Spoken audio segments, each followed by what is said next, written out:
May isang maliit na bayan kung saan may tatlong magkaibigan. Si Marco, si Leo at si Andres. Pare-pareho silang may pangarap na umaasenso sa buhay. Pero magkakaiba ang paraan nila kung paano nila hinabol ang tagumpay. Si Marco araw-araw nagtatanong, anong trending? Ano bang viral ngayon? Kaya araw-araw, iba-iba ang ginagawa niya. Today, sumasayaw, bukas prank, next day kung ano-ano na. Pero kahit anong gawin niya, walang tumatagal. Si Leo naman tahimik lang. Araw-araw siyang nag-aaral, nanonood siya ng videos, nagbabasa, nagpa-practice. Pero ang problema, hindi siya nagpo-post. Laging may duda, laging may takot. Baka hindi pa ako ready. At si Andres, siya yung kakaiba. Hindi siya pinakamagaling. Hindi rin siya ang pinakamaraming alam.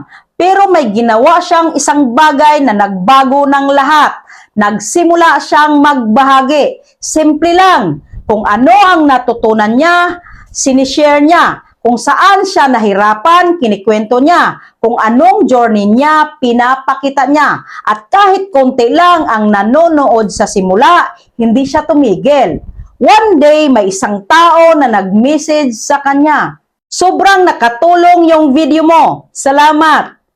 Hindi man milyon ang views pero may isang buhay na nabago. Doon niya na-realize, hindi pala kailangan maging perpekto para magsimula. Kailangan mo lang maging totoo. Habang tumatagal, unti-unting dumadami ang nanonood sa kanya. Hindi dahil viral siya, kundi dahil may value siya. Ngayon, i-connect natin sa buhay mo bilang content creator. Maraming Marco ngayon, puro trend, pero walang direksyon. Marami ding Leo, may potential pero takot magsimula.